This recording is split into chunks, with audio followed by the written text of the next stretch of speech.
अस्सलाम वालेकुम six class. बेटा हमद का चैप्टर जो है वो हम आज पढ़ रहे हैं। फर्स्ट चैप्टर है हमारा नज़्म है, ये सबक नंबर 1। हम जैसा कि आपको पता है कि उस नज़्म को कहते हैं जिसमें अल्लाह ताला की तारीफ़ बयान की जाती है। पिछली क्लास में हमने अपने फर्स्ट लेक्चर में भी हम की नज़्म पढ़नी स्टार्ट की थी, तो आज मतलब दोबारा से मैं आपको थोड़ा सा मुख्तसर सा जो अशार उस दिन 3 पढ़ाए थे उनका थोड़ा सा दोबारा से रिपीट करवा कर तो फिर आगे हम इंशाल्लाह आज हमद की नज़्म को हम पूरा पढ़ लेंगे।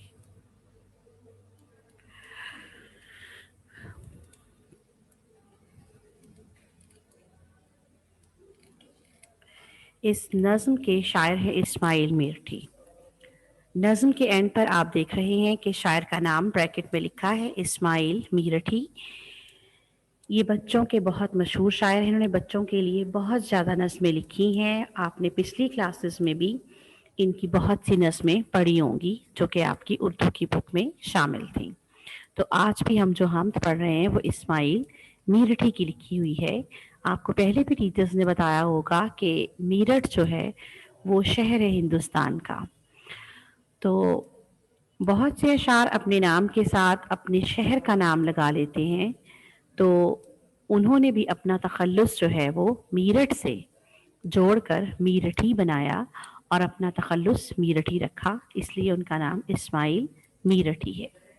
तखल्लुस वो ख़ास नाम होता है जो शायर शायरी में इस्तेमाल करते हैं, ठीक है। अपने अशार के अंदर अपना जो नाम इस्तेमाल करते हैं उसे तखल्लुस कहा जाता है।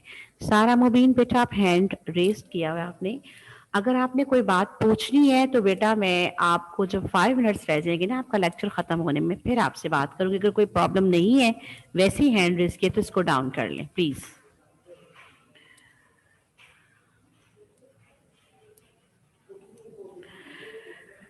जी, जो चीज़ खुदा ने है बनाई ज़ाहिर उसमें है खुशनुमाई, क्या खूब है रंग ढंग सबका छोटी बड़ी जिस कदर है अशिया, हर चीज़ की है अदा निराली हिकमत से नहीं है कोई खाली।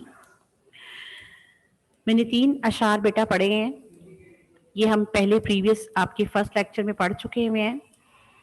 यानी कि शायर इस्माइल मीरठी कह रहे हैं कि अल्लाह ताला ने जो भी चीज़ बनाई है उसकी बनाई हुई हर चीज़ में खुशनुमाई है। यानी कि खुशनुमाई का मतलब होता है खूबसूरती। अल्लाह ताला की हर चीज़ जो है बनाई हुई हर चीज़ बहुत ज़्यादा ही खूबसूरत है और निराली है एक दूसरे से। हर चीज़ का रंग ढंग तौर तरीका अलहदा है, ठीक है। यानी कि हर चीज़ अपने अपने किसी मकसद के तहत काम कर रही है, कोई भी चीज़ बेमकसद नहीं है। हर चीज़ को बनाने का कोई ना कोई मकसद है। वो अशिया चाहे छोटी हैं या बड़ी हैं, वो सब की सब चीज़ें बहुत ही कारआमद हैं और उनके बनाने का कोई ना कोई मकसद है। हर चीज़ की अदा निराली है, हर चीज़ एक दूसरे से अनोखी है। वो जानवर हैं, परिंदे हैं, कीड़े मकोड़े हैं, हशरातुल अर्ज़ हैं, पहाड़ है, दरिया है, समंदर है, दरख्त है, हर चीज़ अपनी ज़ात में मुकम्मल है और उसका कोई ना कोई फ़ायदा है। अल्लाह ताला ने इस कायनात की तमाम चीज़ें इंसान के लिए बनाई ताकि इंसान उनसे फ़ायदा उठा सके।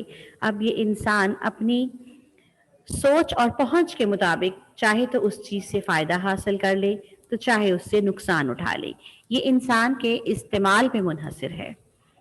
अल्लाह ताला की बनाई हुई कोई भी चीज़ किसी मकसद और दानाई से खाली नहीं है, यानी कि हर चीज़ के पीछे कोई ना कोई अच्छा मकसद छुपा हुआ है। आगे शेर नंबर 4 है, नन्ही कलियां चटक रही हैं, छोटी चिड़ियां फुदक रही हैं, उसकी कुदरत से फूल महके, फूलों पे परिंद आके चहके। यानी कि बागों का मंजर बयान किया गया है कि बाग में छोटी छोटी कलियां खिलकर फूल बन जाती हैं। आप जब किसी बाग में जाते हैं या अपने घर में आपने कोई फूलों वाला पौधा उगाया हो तो आप देखते हैं कि पहले उसके ऊपर छोटा सा पौधा निकलता है बीच में से, फिर उस पे छोटे छोटे पत्ते निकलते हैं, आहिस्ता आहिस्ता वो पौधा बड़ा हो जाता है, आपको पता भी नहीं चलता। यानी कि आप जब सुबह उठकर देखते हो तो आपका पौधा कल की निस्बत थोड़ा बड़ा हुआ होता है, फिर उस पर छोटी छोटी कलियां लगती हैं, वो कलियां एक दिन खेल कर फूल बन जाती हैं, उन फूलों की खुशबू बहुत अच्छी होती है। तो ये सब कुछ कैसे होता है? ये खुद ब खुद नहीं हो सकता, इन सब चीजों के पीछे अल्लाह ताला की कुदरत है जो कि इन चीजों को बड़ा करती है, इनके अंदर रंग और खुशबू पैदा करती है। तो छोटी छोटी चिड़िया जो कि फुदक रही है, फुदकने का मतलब होता है उछल उछल के चलना। कभी आप चिड़िया को चलते हुए देखें तो वो ऐसे हमारी तरह, जिस तरह हम वॉक करते हैं या चलते हैं, वो उस तरह नहीं चलती, बल्कि वो उछल उछल के चलती हैं। तो शायर कह रहे हैं कि जो छोटी छोटी चिड़िया बड़ी प्यारी लगती हैं, इनकी बड़ी चहचहाहट जो है वो दिल को बड़ी अच्छी लगती है, जो चूं चूं करती हैं, उछल उछल के चलती हैं, ये भी खुदा की कुदरत का एक नमूना है। और अल्लाह ताला की कुदरत से ही फूल महक रहे हैं यानी कि खुशबू दे रहे हैं। और इन फूलों के ऊपर जब रंग बिरंगे परिंदे आकर बैठते हैं और अल्लाह ताला की हम्दो सना बयान करते हैं, तो कितना खूबसूरत और प्यारा मंजर हो जाता है बाग का। जी बेटा, आगे हम पढ़ेंगे, चिड़ियों के अजीब पर लगाए और फूल हैं इतर में बसाए। अजीब से मुराद यहाँ पर है निराले यानी कि अनोखे। दुनिया में कई हजार इकसाम के परिंदे हैं, कुछ परिंदे बड़े हैं, कुछ छोटे छोटे होते हैं, और उन हर परिंदे की शक्ल सूरत, रंगो रूप, उसके पर जो हैं दूसरे से मुख्तलिफ होते हैं। छोटी छोटी रंग बिरंगी चिड़ियां बहुत से लोगों ने अपने घरों में पाली होती हैं, वो कितनी प्यारी लगती हैं, फैंसी होती हैं जो चिड़ियां। तो शायद कह रहे हैं कि ये अल्लाह ताला की कुदरत के नमूने हैं हमारे सामने, कुदरत के ये शाहकार हैं। और फूलों को अगर देखें तो हर फूल का दूसरे फूल से रंग, शक्ल और साइज मुख्तलिफ होता है, उनकी खुशबू एक दूसरे से जुदा होती है। इतर के लफ्ज से आप वाकिफ होंगे, इतर का मतलब होता है खुशबू, यानी कि अल्लाह ताला ने फूलों को बनाया तो उनके अंदर इतर डाल दिया। जब इतर डाला तो क्या था कि उनकी खुशबू जो है वो बहुत अच्छी लगती है, इंसान के दिलो दिमाग को तरोताज़ा कर देती है। जब आप किसी गार्डन में जाते हैं, किसी बाग में जाते हैं, तो वहाँ पर सब्ज़ा और फूल रंग बिरंगे देखकर इंसान का ज़हन तरोताज़ा हो जाता है, इंसान का दिल खुश हो जाता है। जब कोई शख्स बीमार हो जाता है तो डॉक्टर उसे कहते हैं कि आप वॉक करें, और वॉक करने के लिए सबसे बेहतरीन जगह जो होती है, यानी कि आप सुबह की सैर करें, और बेहतरीन जगह जो होती है वो कोई बाग या कोई पार्क होता है, ठीक है।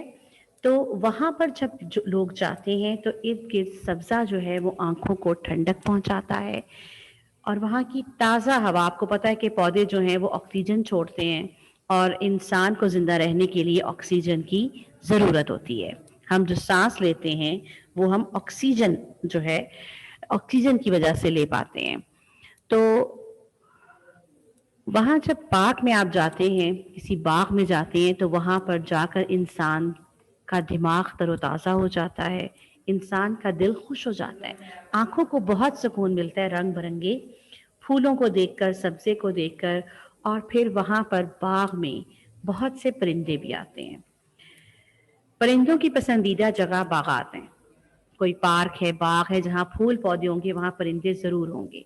और सुबह सुबह परिंदे सुबह के वक्त अल्लाह ताला की हम्दो सना करते हैं, अपनी प्यारी सुरीली आवाज़ों में अल्लाह ताला की हम्दो सना कर रहे, अल्लाह ताला की तारीफ बयान कर रहे होते हैं। अगले शेर में है, दिन को बख्शी अजब सफाई, तारों भरी रात क्या बनाई। अब शायद हमें अल्लाह ताला की दो और निशानियों के बारे में बता रहे हैं, दिन और रात। दिन और रात 24 घंटे में 12 घंटे का दिन और 12 घंटे की रात होती है। तो अल्लाह ताला ने दिन और रात बनाए हैं, ये एक दूसरे की जिद है, यानी कि उलट है। जब दिन आता है तो दिन को हर तरफ रोशनी छा जाती है, और उस रोशनी में इंसान अपने दिन भर के तमाम काम काज करता है। दिन को सूरज नमूदार होता है, सूरज की रोशनी हर तरफ फैल जाती है, सूरज की रोशनी इंसान को हरारत भी देती है, फसलें भी उसी की वजह से पकती हैं। तो अल्लाह ताला ने सूरज देकर दिन को उजलापन दिया है, صفائی کا مطلب یہاں پر اجلاپن ہے، یعنی کہ سفید روشنی جو ہے وہ سورج کو عطا کی ہے، جس کی وجہ سے دنیا کا ایک ایک کونا جو ہے پوری کائنات روشن ہو جاتی ہے۔ لیکن پھر جب انسان دن بھر تھک جاتا ہے سارے کام کر کے، تو اللہ تعالیٰ نے انسان کے آرام کے لیے اور اسے سکون دینے کے لیے رات بنائی ہے۔ رات کو ہر طرف اندھیرا چھا جاتا ہے، لیکن رات کو آسمان پر اللہ تعالیٰ نے اس کی خوبصورتی بڑھانے کے لیے تارے بنائے ہیں۔ رات کے وقت آسمان ایک کالی چادر بن جاتا ہے۔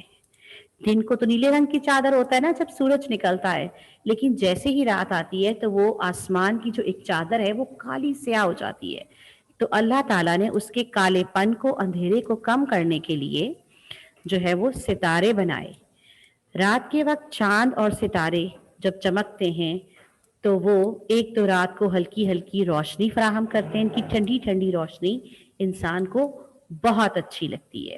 اب آج کل تو جدید دور ہے کہ ہر جگہ پر لائٹس ہیں، روڈ پر آپ جا رہے ہیں تو وہاں پہ لائٹس لگی ہوتی ہیں، ان کی روشنی کو ہم استعمال کرتے ہیں۔ لیکن پرانے وقتوں میں جب ابھی بجلی ایجاد نہیں ہوئی تھی اور لوگ دور دراز علاقوں کا سفر کرتے تھے، رستے میں کوئی روشنی نہیں ہوتی تھی، ایک سے دوسرے شہر جانے کے لیے لوگوں کو کتنے کتنے دن کا سفر کرنا پڑتا تھا، تو اس زمانے میں لوگ جب رات کو سفر کرتے تھے تو چاند اور ستاروں کی جو روشنی تھی وہ رات کو ان کی رہنمائی کرتی تھی۔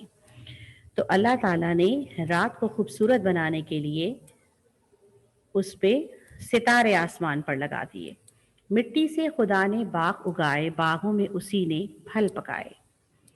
جی، اب اللہ تعالیٰ کی ایک اور قدرت کا نمونہ دیکھیے کہ مٹی جو خود تو کوئی اتنی خاص رنگ کی نہیں ہوتی، براؤن سا کلر ہوتا ہے اس کا، لیکن اللہ تعالیٰ کی قدرت سے اس ایک مٹی کے اندر سے بے شمار طرح کی چیزیں اگتی ہیں۔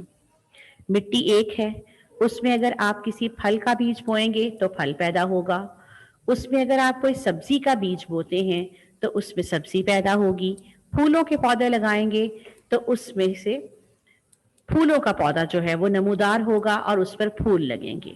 مٹی ایک ہے، لیکن اس سے جو پودا نکلتا ہے، جو درخت اس کے اوپر اگتا ہے، اس میں ہر پھل کا ذائقہ ایک دوسرے سے مختلف ہوتا ہے، ہر سبزی کا رنگ، شکل، صورت دوسری سے مختلف ہوتی ہے، اور باغوں میں جو پھولوں کے علاوہ پھلوں کے درخت ہوتے ہیں وہ ان پر جو پھل پکتا ہے وہ بھی سب اسی مٹی میں سے آتا ہے۔ یعنی کہ اللہ تعالیٰ نے انسان کے زندہ رہنے کے لیے اس کے کھانے پینے کا انتظام کر دیا، اور اس کے لیے مٹی جو ہے انسان کے لیے طرح طرح کی چیزیں اگاتی ہے۔ تو یہ بھی اللہ تعالیٰ کا ایک بہت بڑا ہمارے لیے اس کی قدرت کا نمونہ ہے۔ اگلے شعر میں دیکھیے، میوے سے لدی ہوئی ہے ڈالی، دانوں سے بھری ہوئی ہے بالی۔ میوے سے مراد یہاں پھل ہے، ٹھیک ہے، لدی ہوئی ہے، بھری ہوئی ہے۔ لدے ہونے کا مطلب ہوتا ہے کہ جب کوئی چیز بہت زیادہ اس کے اوپر بھر جاتی ہے تو وہ چیز جھک جاتی ہے، تو اس جھکاؤ کو کہتے ہیں لدا ہوا ہونا۔ ڈالی شاخ، دانوں سے بھری ہوئی ہے بالی۔ بالی سے مراد یہاں پر کان والی بالی نہیں ہے، یہاں بالی سے مراد گندم یا چاول کا ایک سٹا ہوتا ہے، اس کے اوپر جو خوشہ ہوتا ہے نا اس کو بالی کہتے ہیں، ٹھیک ہے، جس کے اندر گندم اور چاول کا دانہ لگا ہوا ہوتا ہے اس سٹے کو بالی کہتے ہیں۔ تو شاعر کہہ رہے ہیں کہ اللہ تعالیٰ کی قدرت سے ہی یہ جو درختوں کی شاخیں پھلوں سے لدی ہوئی ہیں اور ان کے بوجھ سے وہ جھک گئے ہیں، تو یہ سب اللہ تعالیٰ کی قدرت سے ممکن ہوا ہے۔ اور گندم، چاول، کپاس اور ہر طرح کا جو اناج ہے، مختلف دالیں ہیں، ان کے سٹوں کے اندر جو دانے بھرے ہوئے ہیں جو انسان کا اناج بنتے ہیں، یہ سب بھی اللہ تعالیٰ کی قدرت سے ممکن ہے۔ ہر شے اس نے بنائی نادر، بے شک ہے خدا قوی و قادر۔ شے کا مطلب ہے چیز اور نادر کا مطلب ہے نایاب، یعنی کہ نرالی اور انوکھی۔ قوی کا مطلب ہے طاقتور اور قادر کا مطلب ہے قدرت والا، یعنی کہ اللہ تعالیٰ کی بنائی ہوئی ہر چیز بہت ہی نایاب، انوکھی اور نرالی ہے، اور اللہ تعالیٰ ہی سب سے زیادہ طاقتور اور قدرت والا ہے، یعنی کہ یہ پوری کائنات اس کے قبضے میں ہے، اور اس کائنات میں جو کچھ ہو رہا ہے وہ اس کی مرضی سے ہو رہا ہے۔ تو آج بیٹا ہماری اسماعیل میرٹھی کی یہ جو حمد تھی ختم ہو گئی ہے، ٹھیک ہے؟ اگر آپ میں سے کسی بچے نے کوئی بات پوچھنی ہے تو وہ پوچھ سکتے۔ جی سارا مبین، آپ نے بیٹا ہینڈ ریز کیا ہوا ہے، انمیوٹ کیجئے۔ جی سارا مبین۔ السلام علیکم ٹیچر۔ وعلیکم السلام، جی بیٹا۔ ٹیچر میں نے پوچھنا تھا آپ سے کہ جو حمد کا چیپٹر ہے پورا، جی جو حمد کا پورا چیپٹر ہے، یہ ٹیچر ہم نے ورک پہ بھی اور لوز شیٹ پہ بھی ساتھ میں کرنا ہے؟ جی بیٹا، آپ نے بک پہ تو کام کرنا ہی ہے، اور لیکن اس کی پریکٹس آپ نے لوز شیٹ پہ کرنی ہے۔ وہ آپ کی جو پریکٹس ہے وہ ہم منگوا سکتے ہیں اسکول میں چیک کرنے کے لیے، ٹھیک ہے؟ اس لیے آپ لوگوں نے ساتھ ساتھ لوز شیٹ کے اوپر اس کام کی پریکٹس بھی کرنی ہے۔ ہاں ٹیچر، لوز شیٹ کے اوپر بھی صرف پاس مائن کوسچن آنسر اور شیئر نمبر 2 کرنا ہے نا؟ ہاں جی ٹھیک ہے، جو آپ کو ریٹرن فارم میں کام ملا ہوا ہے نا وہ آپ نے کرنا ہے، لیکن اس کے ساتھ ساتھ جب آپ شیئر نمبر 1 کی تشریح یاد کریں گے تو بہتر ہے کہ آپ اس کو بھی لکھ لیں، پورے چیپٹر کا پورا کام لکھیے، ٹھیک ہے؟ تاکہ آپ کی ریٹرن پریکٹس ہو جائے۔ اگر وہ نہ لکھے تو کچھ ٹیچرز نے کہا ہے نا کہ ہم نے ورک بک پہ کام کرنا ہے، لوز شیٹ پہ بھی اسکول وہ جمع کروانا ہے، تو اس لیے میں نے آپ سے پوچھا تھا کہ آپ کا بھی ہاں جی سارے آپ اسکول بھی کر لیں کام، جی اردو کا بھی کرنا ہے آپ نے کام، اور وہ آپ نے سبمٹ بھی کرانا ہوگا، ٹھیک ہے بیٹا؟ یس۔ Okay thank you. جی 6 کلاس بیٹا آپ کی کلاس کا ٹائم اب ختم ہو گیا ہے، اللہ حافظ، انشاءاللہ منڈے کو اب آپ اگلی کلاس میں ملاقات ہوگی۔